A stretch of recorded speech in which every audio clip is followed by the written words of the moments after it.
നമസ്കാരം. കലാകൗമുദി ഓൺലൈനിലേക്ക് സ്വാഗതം. Kerala Congress Joseph group നേതാവ് PJ ജോസഫിൻ്റെ മകൻ അപ്പു ജോസഫ് രാഷ്ട്രീയത്തിലേക്ക് കാലെടുത്തു വയ്ക്കുകയാണ്. ഇതോടെ കേരള കോൺഗ്രസ് ജോസഫിൽ PJ ജോസഫിൻ്റെ പിൻഗാമി അദ്ദേഹത്തിൻ്റെ മകൻ അപ്പു ജോസഫ് ആയിരിക്കുമെന്ന് ഏറെക്കുറെ ഉറപ്പായി.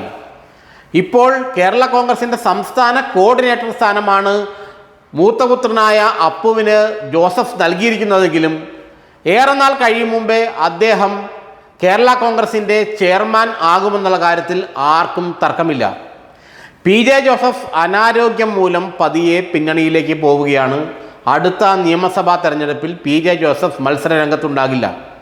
അപ്പോൾ PJ ജോസഫ് മത്സരിക്കുന്ന തൊടുപുഴ സീറ്റിൽ മത്സരിക്കുക അദ്ദേഹത്തിൻ്റെ മകൻ അപ്പു ജോസഫ് ആയിരിക്കും. അദ്ദേഹത്തിൻ്റെ കയ്യിലായിരിക്കും പാർട്ടി എന്ന് വച്ചാൽ PJ ജോസഫ് പാർട്ടി ചെയർമാൻ സ്ഥാനം ഒഴിയുമ്പോൾ ആ സ്ഥാനത്തേക്ക് അദ്ദേഹത്തിൻ്റെ മകൻ അപ്പു ജോസഫ് വരും. ഇതോടെ കേരള കോൺഗ്രസ് ജോസഫ് ഗ്രൂപ്പിലും പിളർപ്പിൻ്റെ അലയൊലികൾ കേട്ടു തുടങ്ങി. ജോസഫ് ഗ്രൂപ്പിലെ രണ്ടാമൻ എന്ന് പറയുന്നത് കടത്തുരുത്തി MLA മോൻസ് ജോസഫാണ്. ജോസഫിൻ്റെ ഏറ്റവും അടുത്ത വിശ്വസ്തരിൽ ഒരാൾ. മൂന്നാമത്തെയാൾ കോട്ടയം MP ഫ്രാൻസിസ് ജോർജാണ്.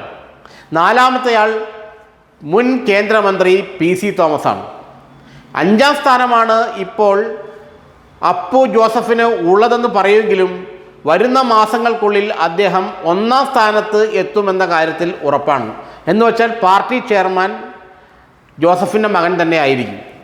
ജോസഫ് ആകട്ടെ താൻ ഇനി അടുത്ത നിയമസഭാ തെരഞ്ഞെടുപ്പിൽ മത്സരിക്കുന്നില്ല എന്ന് ഉറപ്പിച്ച് പറഞ്ഞു കഴിഞ്ഞു. ഇതോടെ ഏറെക്കുറെ ജോസഫ് ഗ്രൂപ്പും മാണി ഗ്രൂപ്പിന് സമാനമായൊരു പിളർപ്പിൻ്റെ ലക്ഷണങ്ങൾ കാണിച്ചു തുടങ്ങി. മോൻസ് ജോസഫിന് ഇനി മന്ത്രിയാകാൻ കഴിയില്ലേ എന്നുള്ള ഭയമാണ് അദ്ദേഹത്തിനുള്ളത്. കാരണം PJ ജോസഫിൻ്റെ മകൻ MLA ആയി രാഷ്ട്രീയത്തിൽ വന്നു കഴിഞ്ഞാൽ, തിരഞ്ഞെടുപ്പിൽ ജയിച്ചു കഴിഞ്ഞാൽ പിന്നെ അടുത്ത UDF മന്ത്രിസഭയിൽ ന്യായമായും തൻ്റെ മകൻ്റെ പേരെ PJ ജോസഫ് മന്ത്രിസ്ഥാനത്തേക്ക് പറയും. വേറെ ആരും കേരള കോൺഗ്രസ് ജോസഫ് ഗ്രൂപ്പിൽ നിന്നും മന്ത്രിയാകാൻ ഉണ്ടാവുകയുമില്ല. അപ്പോൾ വീണ്ടും മന്ത്രിയായി PJ ജോസഫ് പിന്നണിയിലേക്ക് മാറുമ്പോൾ കേരള കോൺഗ്രസ് ജോസഫിനെ കൈപ്പിടിയിലൊടുക്കി അത് തൻ്റെ സ്വന്തം പാർട്ടിയാക്കി മാറ്റണമെന്ന് കരുതിയിരുന്ന മോൻസ് ജോസഫിന് വലിയൊരു അടിയാണ് ജോസഫിൻ്റെ ഈ തീരുമാനം.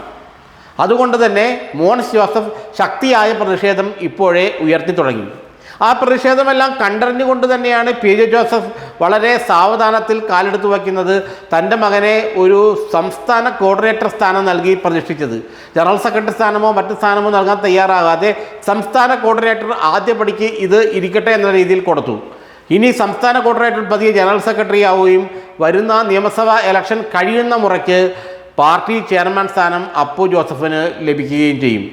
തൻ്റെ മകനെ പിൻഗാമിയായി ഏതാണ്ട് കഴിഞ്ഞ വർഷം തന്നെ PJ ജോസഫ് പ്രഖ്യാപിച്ചതാണെങ്കിലും ആ വിവരം പുറത്തേക്ക് വന്നിരുന്നില്ല.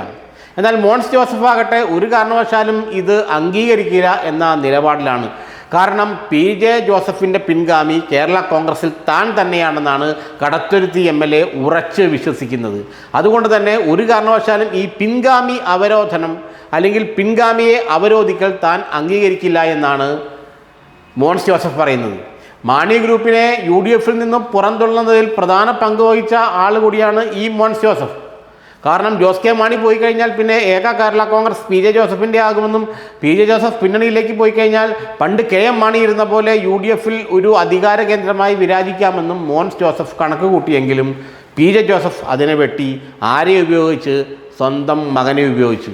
അതുകൊണ്ട് തന്നെ ഇപ്പോൾ PJ ജോസഫിൻ്റെ പാർട്ടി കേരള കോൺഗ്രസ് ജോസഫ് ഗ്രൂപ്പും ഓട്ടോറിക്ഷ ചിഹ്നം കൈവശമുള്ള PJ ജോസഫിൻ്റെ ജോസഫ് ഗ്രൂപ്പും പിളർപ്പിനെ നേരിടുകയാണ്. മോൻസ് ജോസഫ് സ്വന്തമായിട്ടൊരു പാർട്ടി ഉണ്ടാക്കുകയോ അല്ലെങ്കിൽ മറ്റ് കേരള കോൺഗ്രസ് എന്ന് വെച്ചാൽ PC തോമസ് ഒക്കെയായി ചേർന്ന് വേറൊരു കേരള കോൺഗ്രസ് രൂപം നൽകുകയോ ചെയ്തേക്കാം എന്നുള്ള ഒരു അലയൊലികൾ ആ പാർട്ടിയിൽ നിന്ന് തന്നെ വരുന്നുണ്ട്. മാണി ഗ്രൂപ്പ് UDFിലേക്ക് വരികയാണെങ്കിൽ പിന്നെ മോൻസ് ജോസഫിന് UDF രാഷ്ട്രീയത്തിൽ യാതൊരു പ്രസക്തിയില്ലെന്ന് അദ്ദേഹത്തിന് തന്നെ അറിയുകയും ചെയ്യാം.